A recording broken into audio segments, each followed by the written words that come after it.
searching for gaming knowledge comes the man, the myth, a legend in his own mind, Critical.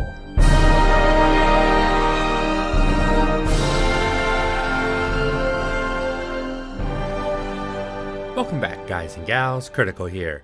Today I'm bringing you a build guide on my Master of Flame.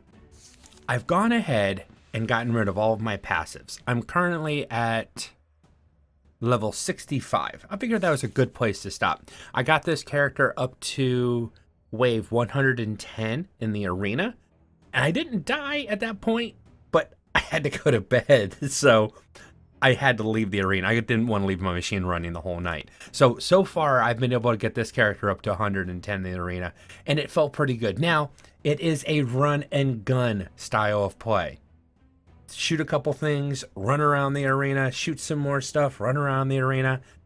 So it's not a tanky build in any way, shape, or form. But it does last. And it can be fun to play. Alright, so Arcane Warden. I'm going to end up putting 10 points into Arcane Warden. Alright, I'm going to go 10 out of 10. 30% increased melee attack speed. And a 10% chance to gain 30 ward on a melee hit. Very important. I'm going to go 10 out of 10 on Enchant Weapon. 20% melee damage. Excuse me. 20 flat melee damage on lightning and fire.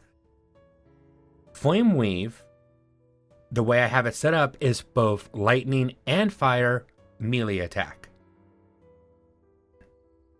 So I'm getting a double benefit from 10 points I put into Enchant Weapon.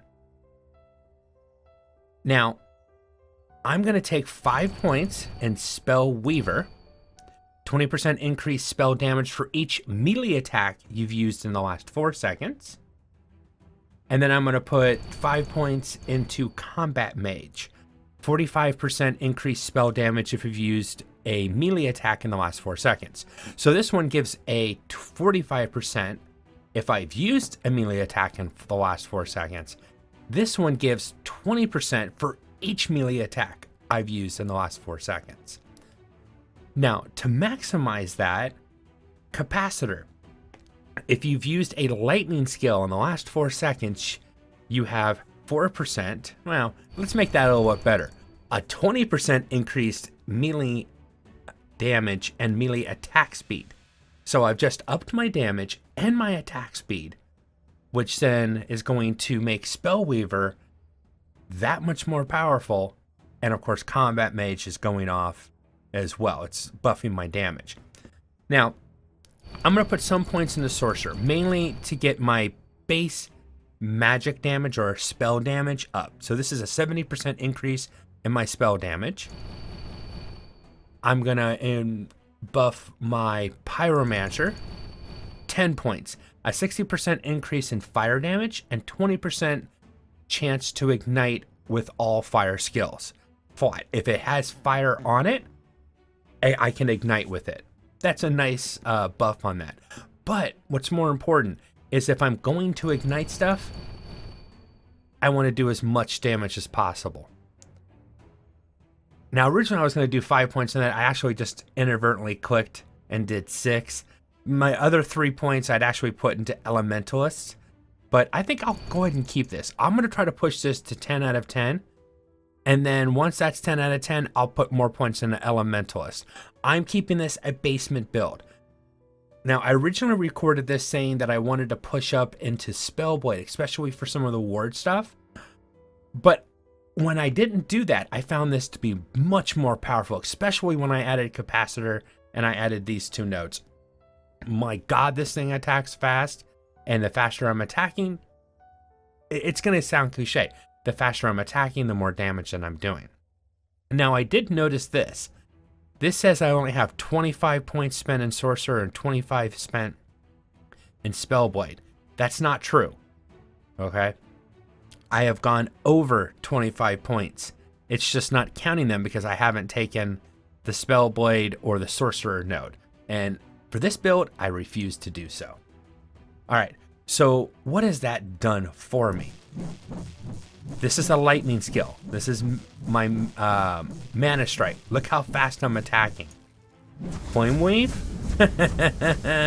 Oh yeah. It's a mana hog, but man, it attacks fast. That's important because it makes these skills awesome. So I get a couple mana strikes and a couple flame weaves out there. Then I throw down the meteor storm. OMG, this is awesome. So I went for 40% stun and mana efficiency, meaning I have a better chance for my meteors to stun and they're more efficient, which is just a nice double buff, in my opinion. Now I increased the fall speed, but I went for Twin Meteor, which of course lowers the damage, and then additional meteors, 40% less damage. I went over here and buffed the damage, and then I wanted to buff the impact area, so the area of damage that the meteors do. It basically comes down to my meteors almost as powerful as a single basic meteor is, but I'm throwing a ton of more meteors out. Flame Wave, I went 7 out of 7 in a Heat Wave to get 70% increased damage. I want this to do as much damage as possible with each hit because it's so expensive to cast. I took 1 point in Flame Blade just so I can get the Flame Collar. I only took Flame Collar because I wanted to get to Rolling Thunder. Rolling Thunder is very important because 100% of base fire damage added as base lightning damage. So I've just doubled my damage. Now remember, when I'm using my passives, any lightning spell, any lightning attack has a 20% flat damage added to it. Just wait, because I actually buff that even further. I'm a fire mage, but my lightning damage sometimes actually does more than my fire damage, which is really cool. I went back down here for the stuff for Ignite, additional penetration, meaning, I'm not sure what they meant by penetration. I think it means it bypasses their armor and hurts them. And then additional damage to any mob that's already been ignited. And my Flame Reeve basically ignites everything. And when my wave goes out and ignites them, and then it comes back and hits them again, it gets 30% more damage if they've been ignited by the first pass of the wave, which is awesome because I've only had to cast that once to get that effect. Fire Shield. And this is why I was laughing. Now, originally I went with the Rapid Retaliation and the Fireballs. I decided to change that. I wanted to go down the tree that kind of buffed you, gave you some more additional elemental damage, elemental protection, gave you some additional ward. But this node, it lowers the duration of the Fire Shield, but grants 40% increased lightning damage. That's right, boys and girls. I just buffed the lightning I was doing in my other skill. Oh, it is awesome. So then over here, I went for Lasting Defense to keep it up as long as possible. You got to keep it up. And then, of course, I'm going to do Circle of Flames because I think it's one of the coolest skills in the game, personal opinion. Infernal Ring, 15% additional fire damage per second. Things are chasing me around the screen. I make this as big as I can get. I would love to have 2 more points to put in here. I've looked at it. It's just not feasible to get 2 more points in here while keeping the damage. Now, I could lower the damage a little bit and get a bigger area, but 120% increase in the area still works out pretty good. Now, I know I'm a Master of Flame, but Ice Ward I feel is important because it gives you too many defensive buffs, and you can reduce the mana cost, the drain, by 100%. It's a no-brainer. Now, I didn't take the damage aspect of this ability. I'm only using it for its defensive and ward abilities. And of course, Mana Strike. Mana Strike is very important in this build. Originally, I wasn't going to go with teleporting strikes, but it is nice to be able to either push back or corral mobs, especially in a wide area. So I'm hitting multiple mobs and push them and keep them in a meteor area where I've already dropped a meteor. And now I'm just trying to hold them in that area to get them to get as many of the meteors on top of their heads as possible while getting as much mana back from these enemies as I'm hitting them. So once again, I've tried to synergize everything. So everything, you know, one ability rolls into the next ability that makes that next ability that much more damaging. Now, I'm standing on the edge here for a reason. This is pretty cool. Now, you might look at this area and think, oh, that's a nice, I mean, that looks like a really cool 3D or maybe a 2D painting in the background. This area back here. It's not. All right, I know I'm doing a build guide, but I found this out when I was doing the build guide the first time, and this is so flipping cool. The lighting, the world, this is all really there. I can cast my meteor out there. That looks so flipping cool. And I asked the developers, and they said, "Yep, this you know, we could do just a 2D flat image back there, but it won't look as pretty." See this little bridge right here? That little bridge is actually there. I can cast meteors onto it. That little cavity over there, that little hole right there, that hallway looking thing, I can cast meteors into it. I thought that was so cool when I found that out. All right, back to the build guide. That was just me gushing going, oh my God, that's so cool. So now my gear isn't the best. Okay, I've got good gear. All right, the biggest thing I like on my scepter right now is the fact I have melee stun chance with melee attacks, which is awesome. 15% to shock, because shock breaks down their defenses against my elemental damage, which is awesome. Some of it, you know, the other two just are kind of, they're there, unfortunately. And that's a lot of the situation I have going on with my equipment. I never optimized my equipment to be better than okay. I've got a lot of attunement on my items, you know, intelligence and attunement, which I think is important. And of course, movement speed, which is by far very important. What I would like to do is if I could buff my gear with keeping the attunement and the intelligence as much as possible, but then like my belt here, increase damage over time. That's very important. So protections, damage over time, and I'd love to get rid of, you know, some of these other ones that aren't so, you know, attuned to this character. Most of it's like, this ring's actually pretty good. I haven't gotten it to 5 out of 5. If I remember correctly, there's a few, yeah, I've got two, one that's 5, one that's T3, and 2 that are T1, and I'm already up to 35% chance of some kind of a fracture happening.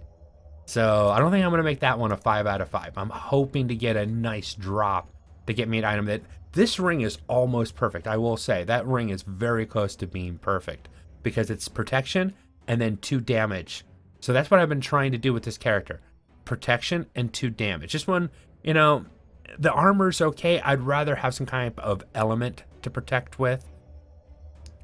Now, I like this amulet very much because lightning damage is awesome. I'm doing a lot of lightning damage, but the mana efficiency was really cool. Now, unfortunately, it fractured and I couldn't get up to T5, but this is a good amulet for this character. 42% increased shock effect, which makes my shock from my weapon that much more potent. It actually has a better effect against my enemies. Once again, synergizing everything as much as possible. So let's go ahead and buff up. Huge flame area. Let's go kill the big bad. He won't, he's not going to last very long. So in the real world, outside the arena, I basically just don't have to do anything. Look how much damage I do just running past the mobs. They basically just melt. And that is just my ignite. I'm not doing anything else. I'm just running past them. And they're all going to die. Now remember, the game isn't optimized. It's not set up to be able to deal with this type of... Now, when I do want to do something, let's do some flame reap. Because now my damage over time just got a huge buff. My damage across the board just got a huge buff because I'm casting a melee attack, and that melee attack is hitting. So here you go, buddy. Eat that. He's already erased. Whoa, he didn't drop anything. I killed him so fast he didn't drop anything? No. I've never seen that before. Honestly, I didn't think I thought he was going to go a little bit longer. I basically erased him from existence and he didn't drop anything. This should spawn him back again.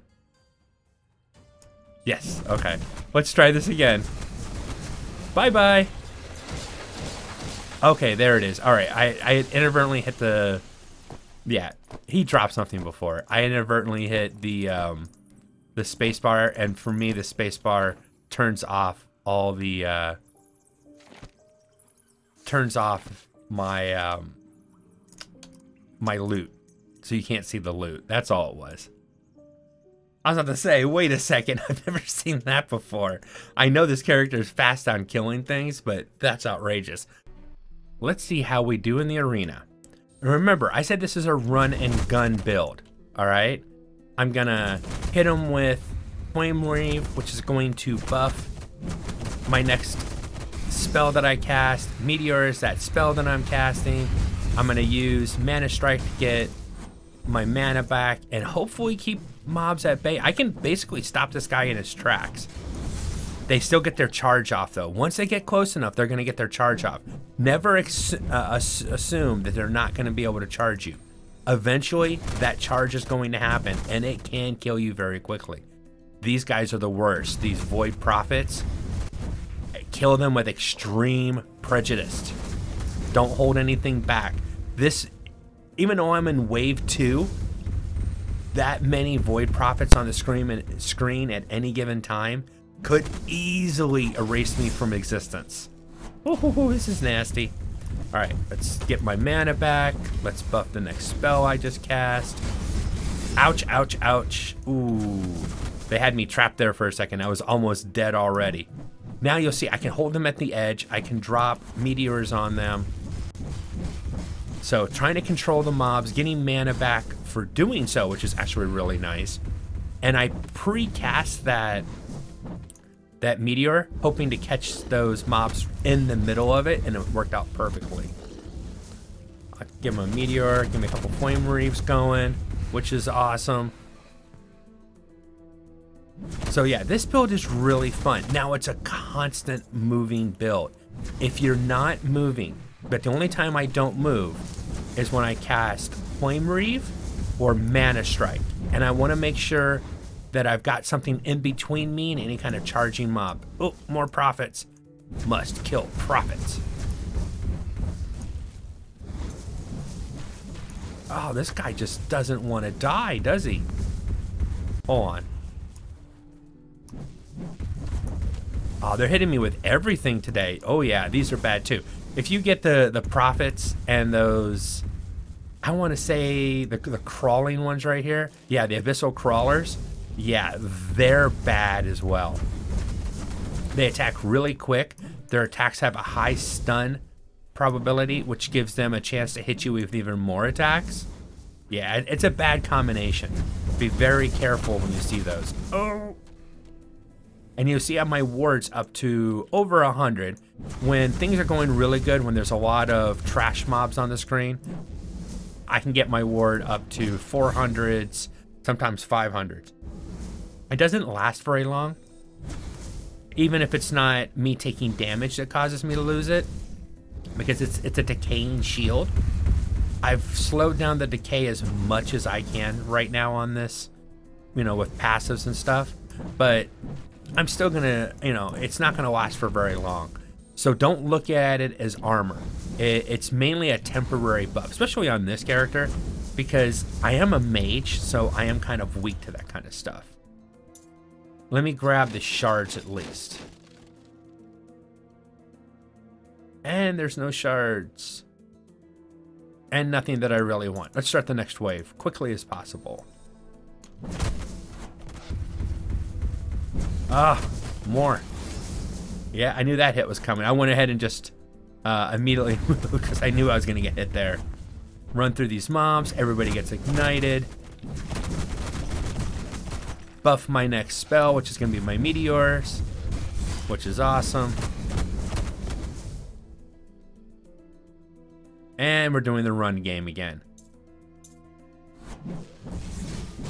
Now, I can stand here and tank stuff, but I'm hard pressed to say I'm really tanking stuff because I'm just pushing it away. I guess you could say that's tanking it, but I'm mainly just trying to push the mobs and keep them away from me. Once again, I don't want a face-to-face battle with this character. It's not the kind of battle that I'm going to win. I'm going to drop extra meteors on him, trying to kill him. I almost took him out, but typically even one barrage isn't going to take him out.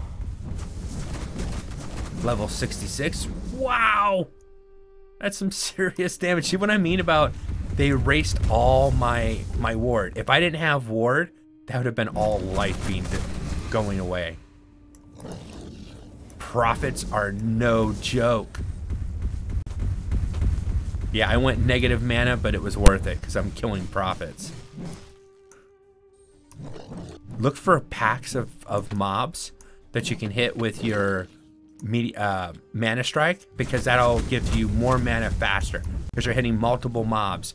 And you see these little white wisps coming back at my character? That's actually the mana coming back to you. So if you're running around, let me show you what I'm talking about. I'm gonna get a little weak. I'm gonna hit him with a mana strike. There's that little whiffs coming back. Get a couple whiffs coming, and then you can time your cast, especially if you have a large group of mobs. You can, I don't know, I don't want to like pre-game it, but I know I'm gonna cast a big spell. So I'm going to hit as many of those mobs quickly as I can. And then as that I'm running away from that mana buff that's coming to me, I can then drop a meteor on their head and then get all the mana back I just used to cast that meteor from the little wisps that are trailing behind me. It's really nice because you're like, I've used almost all my mana up. And then all of a sudden, you've got full mana and the meteors are landing on top of their heads. Oh, erased from existence. I'll show you an eraser strike. Push this mob back, you can't cast. So if you can control their positioning, you can control how much damage they're doing. I took that hit. It was worth it to get a couple... to get some mana back. And you see I'm back to full mana already. Nice big wave of meteors. Stand here for a second. Watch the poison. Poison on this for this character is bad. It hurts. It hurts every character, but I found poison or profits or the crawlers are what usually kill me in the arena. Or if I get stuck on a piece of terrain, or a group of mobs is able to slow me down. Because if I get slowed down, I'm getting hit. If I'm getting hit, unfortunately, this character is going to die pretty quickly. Come on. So it's still exciting. I mean, yeah, especially right now, I feel a little overpowered. It's only wave 14, and I'm just owning it. Something, there must be, yep, one of the void touched living little tanks. They're awesome. There it comes. There's a lot of mana. Let's go ahead and get some free meteors cast out. Again, here, watch this. I'm gonna cast over there, and then I'm gonna use these guys to get full mana even before all my meteors have hit, because they're so tightly packed. I get so many hits so quickly. That's what this build's all about. Now I can sit here and do the same thing with Flame Reave. Throw out some waves real quick, and then hit them with some mana strikes and get my mana back. So this can make it so that you can spam. Almost spam, I guess. Not really. It's very costly on the mana. Especially now that I'm attacking this quickly. I mean, my mana is just gonna disappear. But my mana bar's fighting. It's like, no, I don't want to give up. Alright, guys and gals. That's been my build on the Master of Flame. I hope you guys have enjoyed this content. If you have, drop a like, consider subscribing, and I'll catch you guys in the next one. Take it easy. Bye.